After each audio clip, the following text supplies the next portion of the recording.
Hello, this is Diane Viax. I'm with the Community Development Commission, County of Los Angeles.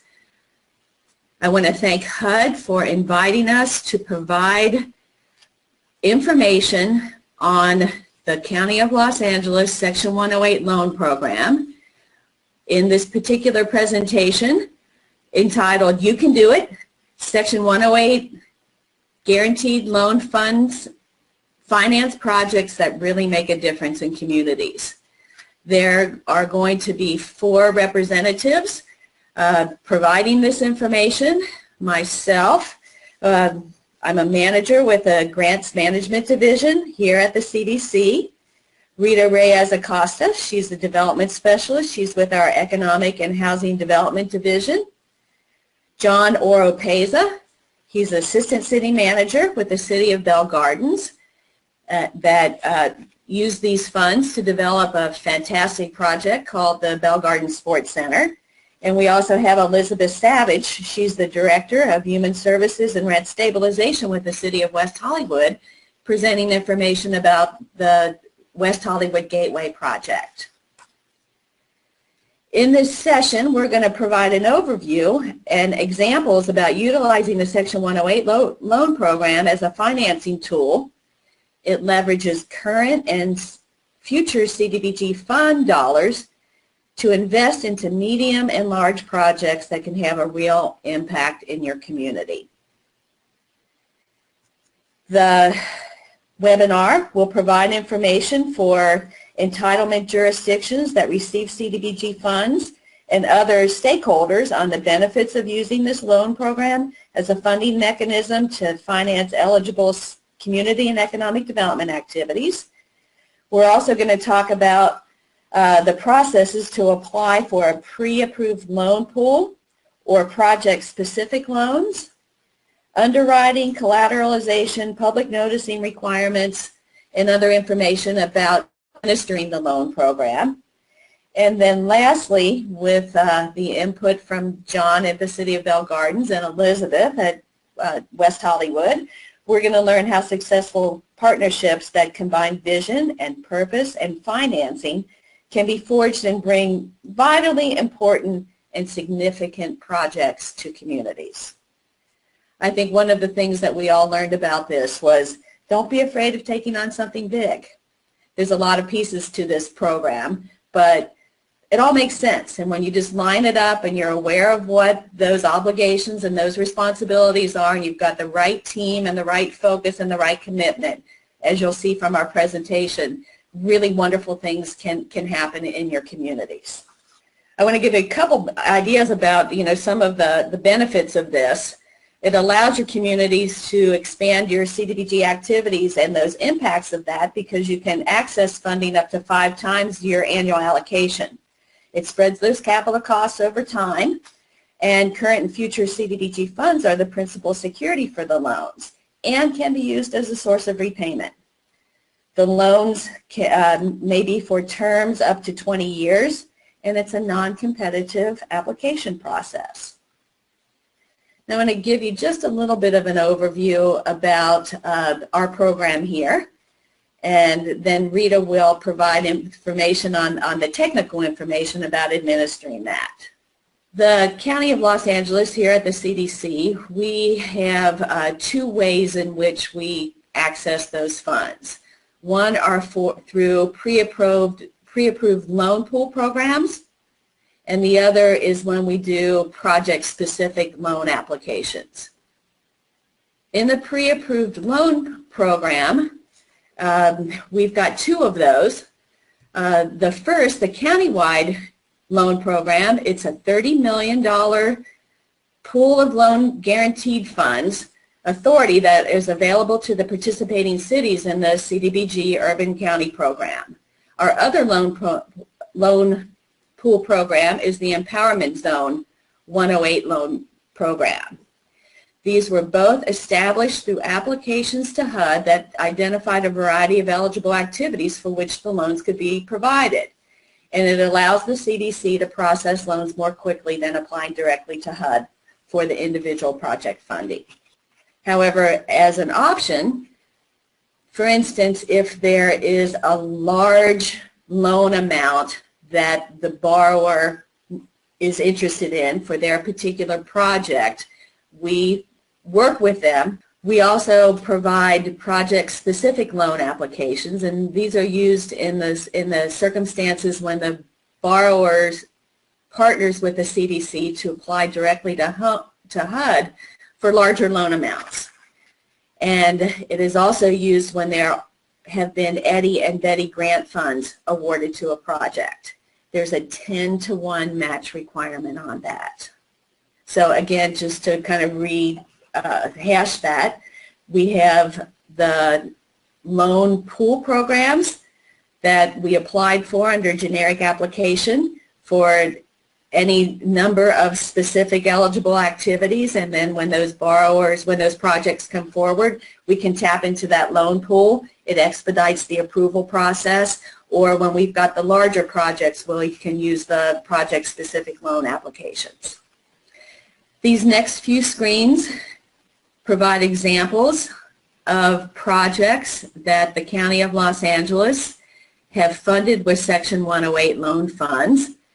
This first list shows public facilities that have been financed with this funding source, including the Martin Luther King South Health Center. That was $8.3 million. There's a 10-year term on that loan. Bell Garden Sports Center, which we're going to hear about later in this presentation, a $5 million 108 loan, 11 years terms on that. We had a fantastic aquatics facility out in San Fernando Valley, which just gets excruciatingly hot, and this is a great facility that serves that whole region for aquatics needs, meeting the aquatics needs there. Multi-purpose center in one of our small cities, a downtown revitalization project. We had 3 senior center expansion projects, ranging in loan proceeds from $280,000 to about $2 million. The projects on this slide identify economic development activities that we have funded here in the County of Los Angeles, and they include economic development activities that have had area benefit, including benefiting low and moderate income areas and slum blight areas. One of the projects, and we'll talk about this later, is the West Hollywood Gateway project. That was an $8 million 108 loan program. We also had $2 million in BEDDI funds invested in that project. We did a supermarket in one of the unincorporated areas here in Los Angeles, as well as a shopping center and a parking lot that serves a business district in the unincorporated areas. Our other projects identified on this screen are jobs that met the national objective of creating and retaining low and moderate income jobs. The first is the Golden Springs Industrial Park. This was $20 million in Section 108 funds and $2.75 million in EDDI and BEDDI funds. I will mention that the City of Santa Fe Springs, that was our participating city on this, they also provided $8 million, and the developer provided $165 million dollars into the project. We created over 5 million square feet of warehouse and commercial space. To meet the national objective on that, they were required to create 711 jobs, but we are so thrilled to be able to identify that for this particular project and all of the phases that were built out as a result of this project, it resulted in the creation of 4,500 jobs. The other project that created jobs here is in the Commerce Industrial Center. These were funds that were provided to a logistic company, and they used these funds to acquire property to build out a frozen seafood manufacturing plant that is LEED certified. So it is environmentally designed to be very efficient in that area, if you can imagine, for a frozen seafood processing plant.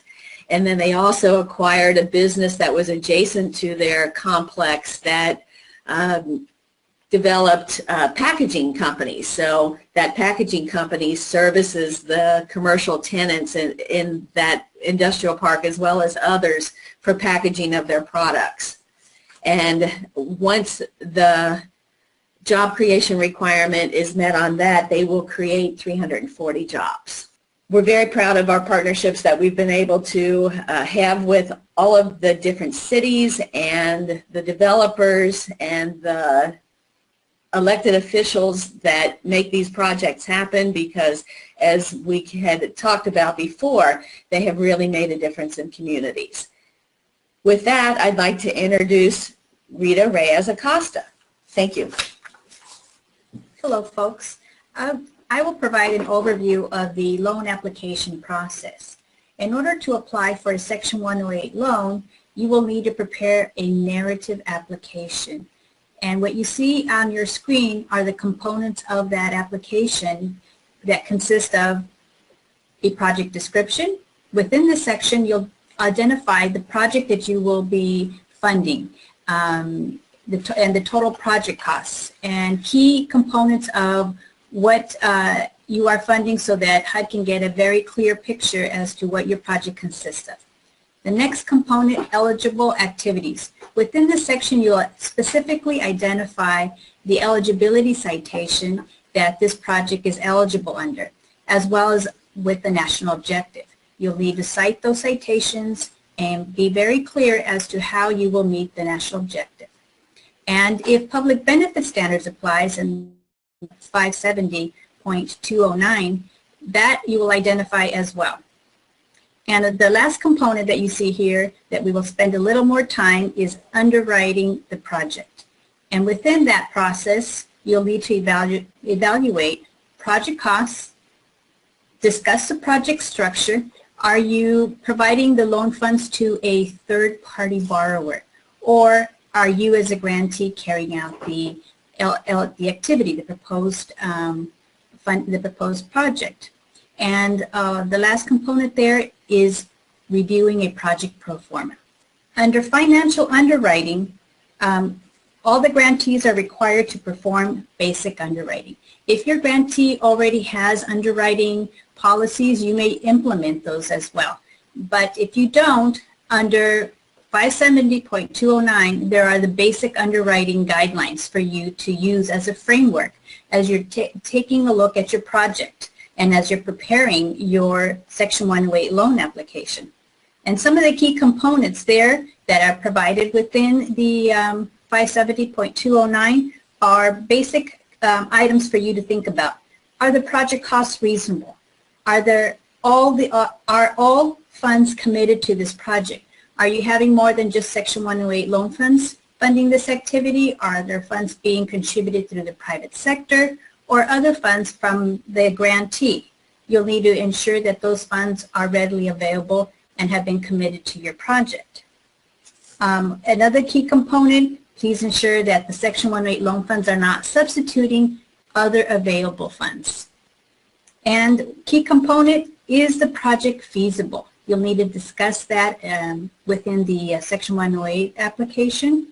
And if it applies, are the return on equity reasonable? For those projects that consist of commercial projects where there will be a return perhaps to the developer that's carrying out your activity, you'll need to address that. And as a last component, ensure that the Section 108 loan funds will be distributed on a pro rata basis with the other funding source. And that's to avoid having our Section 108 loan funds at risk by funding them first prior to the other funding sources that may be assisting this project. Then the next component of the application will be collateral. HUD requires additional security besides a pledge of your grantee CDBG funds. For example, you will need to provide either real estate or a letter of credit in order to secure your Section 108 loan. As part of this process, you'll need to evaluate the adequacy of your collateral. And for us, we take a look at is liquid assets versus real estate. We would like to take a blend of the two assets depending on the size of the loan and the risks involved with each loan. For example, under real estate, we consider the time to liquidate assets in the event of a default. How long will it take for us to liquidate that real estate property? Is it a unique property that may take a little longer than usual to liquidate? Consider those thoughts as you are reviewing the type of collateral that's being proposed, and particularly real estate. We take a look at how to mitigate the risks by requesting cash for 1 year's worth of loan payments. Again, we take this on a case-by-case scenarios. For example, on our cities that aren't able to provide a variety of assets to pledge as collateral for our 108 loan, they may offer a letter of credit, which is relatively reasonable for our cities to provide. And we take a look at this on a case-by-case basis. Others, they offer cash in our custodial account bank, and to have it accessible should a payment not be readily available on behalf of our borrowers.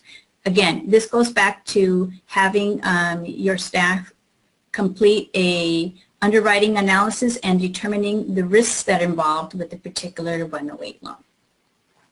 As part of our underwriting review process, we recommend to have a loan committee.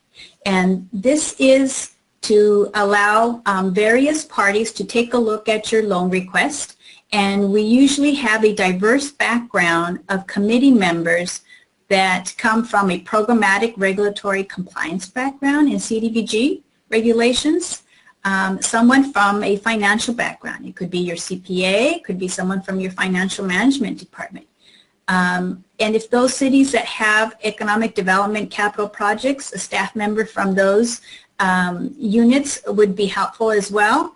And not last but not least, anyone from construction management background would also be helpful.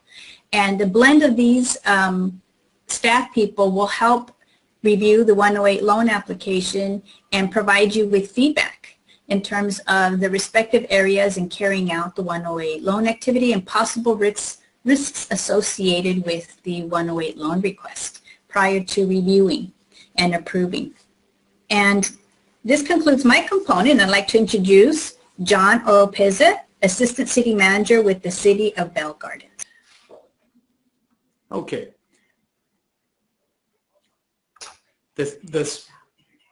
My name is John Oropeza. I am the Assistant City Manager for the City of Bell Gardens, and we'll be talking about the Bell Gardens Sports Center and its history here and utilization of Section 108 funding along with some other sources. So, where is the City of Bell Gardens? We are located in southeast Los Angeles County and is one of the 88 cities, incorporated cities within the county. It's a densely populated urban community with a population of more than 45,000 people. At 2.4 square miles, the city is among the most dense urban areas in California, with more than 18,000 persons per square mile and an average household size of 4.6 per household. These statistics are based on the 2000 census. A little bit about the demographics of the community. 52% of its residents are under the age of 25 and 93% are Hispanic, while the annual median income was at $30,400 back in 2006. Well, actually back in the year 2000, I'm sorry. The City of Bell Gardens has a majority population that consists of low-income residents. who rely heavily on the local park system for recreation and entertainment. The Bell Gardens Sports Center was stimulated by a critical need to expand recreation opportunities in this densely populated city, in which a majority of the residents are low income and they rely heavily on the local park system for recreation and entertainment.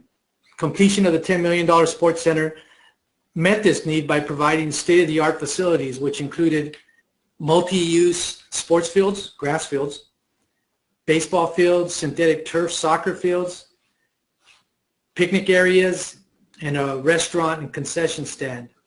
And project area was a 14-acre property. The most impressive dimension of the project is the successful acquisition and implementation of the various funding sources, augmented by an innovative use of public and private partnerships. The $10 million cost of the project was funded through many diverse sources. The largest amount was $5 million, which was secured from the U.S. Department of Housing and Urban Development's Section 108 program. The City of Bell Gardens worked with the Los Angeles Community Development Commission to utilize this funding. The loan is to be repaid with portions of the city's future CDBG allocation. This was spoken of in future tense, but obviously it was past tense now, as this project took place 10 years ago, and it has 2 to 3 years left of payback on that original $5 million loan. The funding sources were multi-layered, and again, it's included public-private partnerships.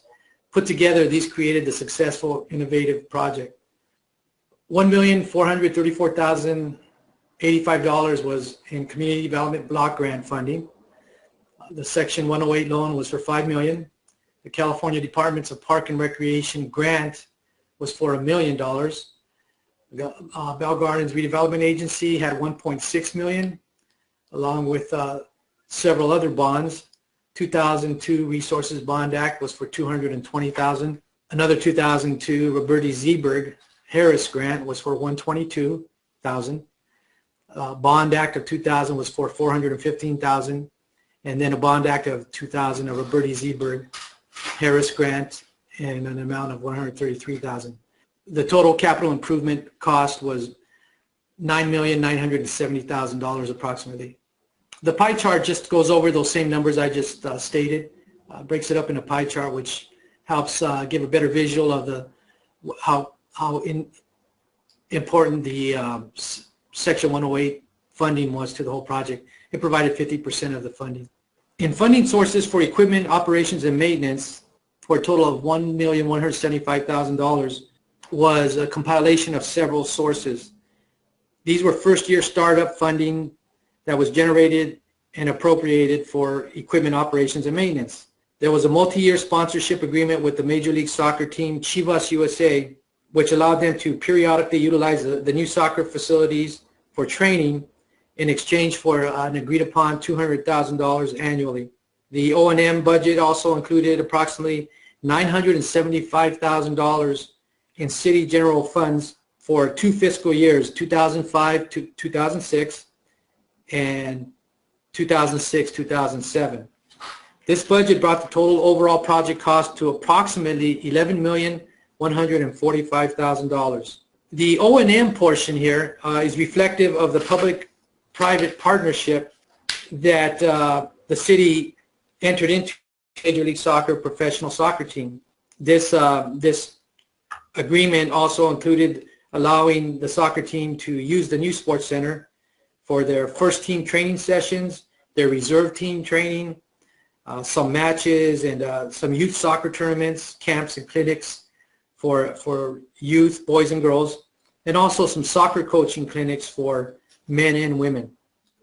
The next few slides are going to show some pictures of the before condition of Ford Park, John Hanson Ford Park. As you can see here, this is an old maintenance yard and a restroom that was on the northern portion of that 14-acre project site. Here's an old baseball field.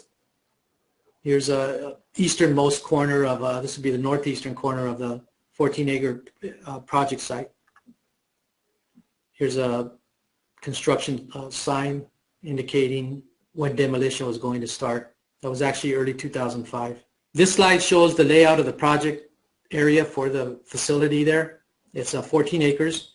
The 2 green fields that designate soccer fields are natural turf.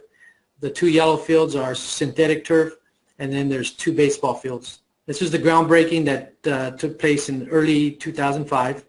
It's our city council and some other local officials at the state level. There's some pictures of the construction going on. This is one of the ball diamonds, the baseball field diamonds. This is the Major League Soccer Chivas sponsorship. This slide indicates that an inaugural event that was held at the Bell Gardens Sports Center after the ribbon cutting in the form of an historic 100-hour soccer game, which is the longest continuous soccer game on record in the United States. At last review, the Guinness Book of World Records had no record of any soccer game lasting anywhere close to 100 hours.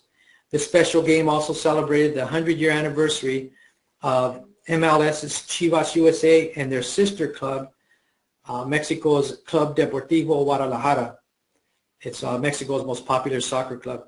Over 20,000 fans and 2,000 participants, which included professional international soccer players, local politicians, major media outlets, community leaders, and youth teams, all participated in that game. The 100-hour game featured Chivas USA versus the rest of the world in a non-stop, round-the-clock soccer match. Chivas USA was victorious by a final score of 437-429 after 6,000 minutes of continuous play. It's quite an endeavor, and it's well attended by a regional community from throughout Southeast LA County. The next slide is going to show the ribbon cutting, which had the Bell Gardens City Council and numerous other local politicians. This took place in late 2006. This is a picture of what the facility looked like when it was completed and how it still looks today. It's in very well-kept condition, and the community is very proud of it. The synthetic turf soccer field, this is one of them because there's 2. Here's the entrance to the sports center. There's a soccer balls, baseballs that spell out Bell Gardens. There's another view of one of the synthetic turf fields, and this is a nice aerial view of what the sports center, the 14-acre sports center, looks like.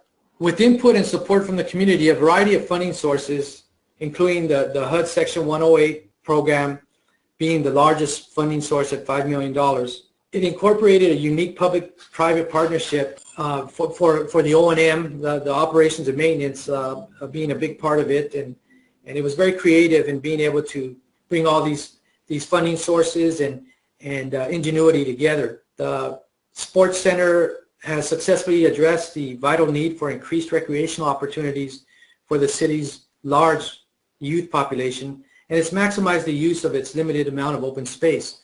So we took some existing open space and completely redid, 14 acres of it, and it's been a real gem for the community and the region. Since its opening in late 2006, the award-winning Bell Gardens Sports Center has been the focal point of numerous recreational activities, including soccer, baseball, and soccer leagues, clinics, and tournaments for men, women, and youth, enjoyed by over 200,000 participants annually. As a result of community leaders identifying the dire need of its residents, the City of Bell Gardens City Council joined in partnership with the private sector and various levels of government to make this vision a reality. The combination of vision, purpose, financing, marketing, and collaboration demonstrates the creative capabilities of a truly dedicated partnership between the public and private sectors. The value of this facility to the community is immeasurable, and it's as mentioned previously, it's a gem.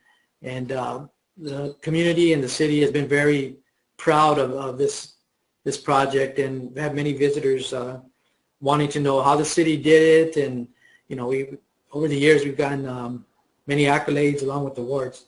So the community is very proud of this, and it's serving the youth and the recreational needs of the entire community. That concludes the background on the Bell Gardens Sports Center, and at this point I'd like to introduce Elizabeth Savage, Director of Human Services and Rent Stabilization for the City of West Hollywood.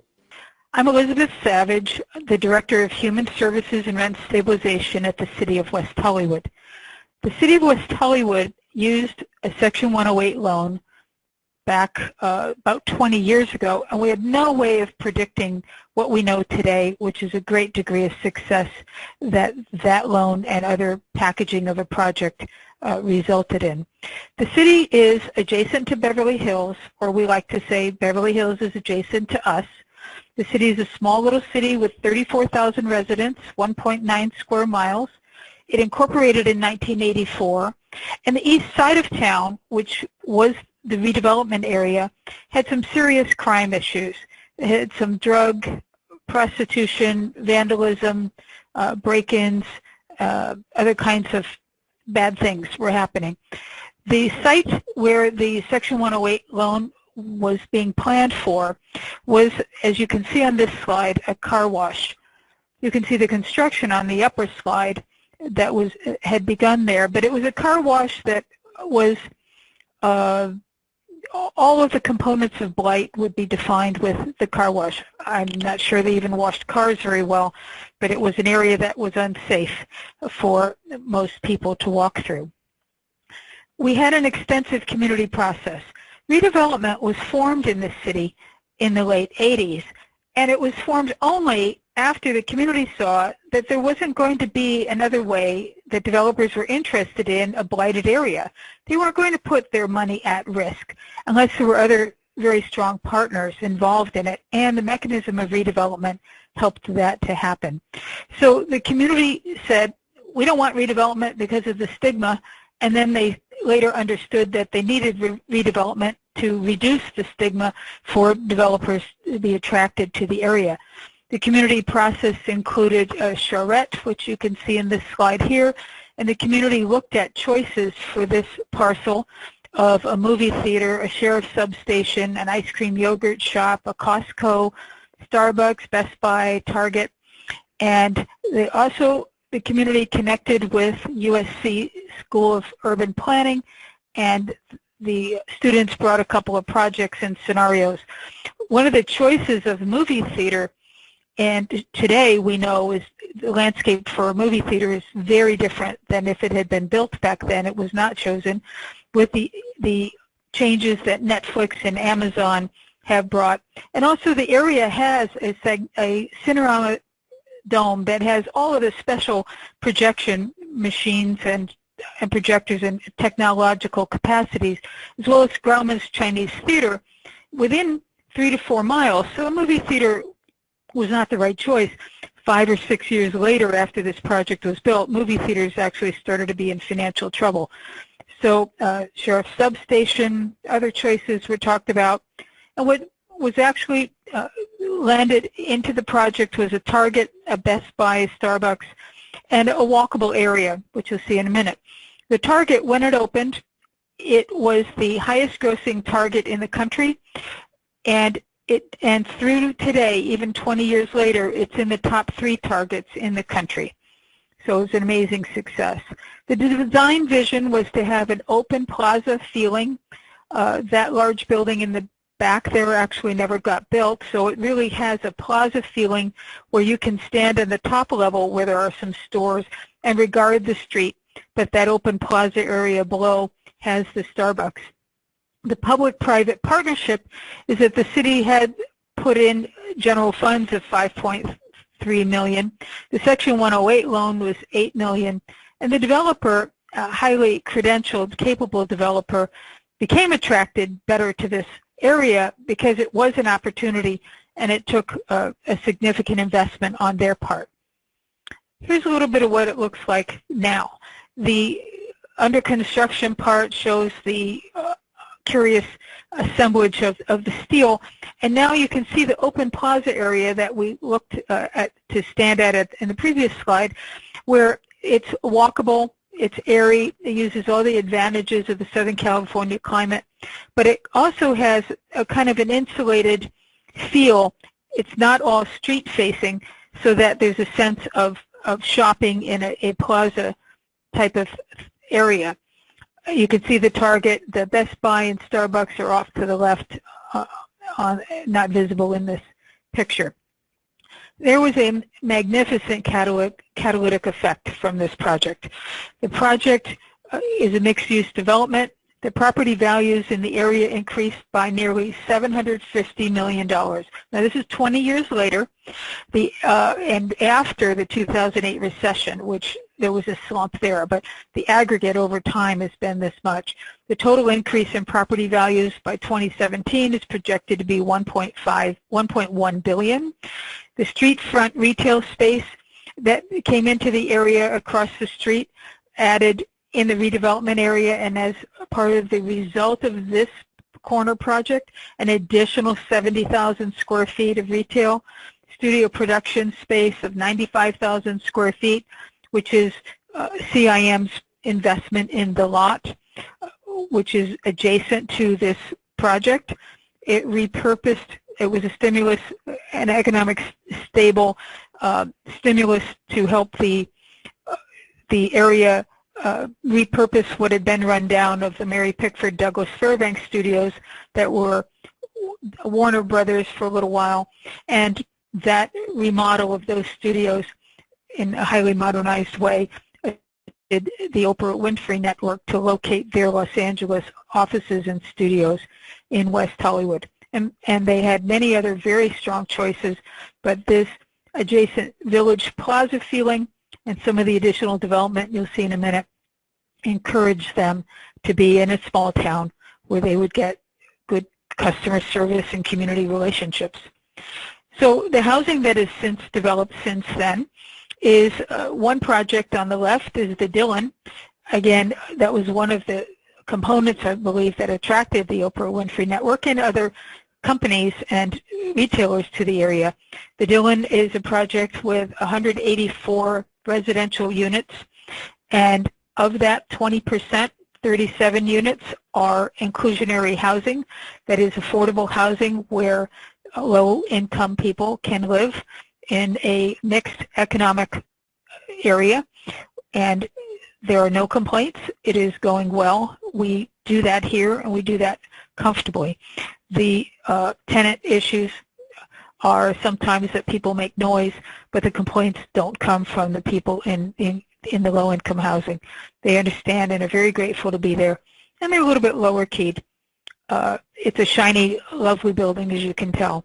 On the right is a 100% affordable housing building that was funded by some home funds, which comes from HUD through the LA Community Development Commission, LA County Community Development Commission.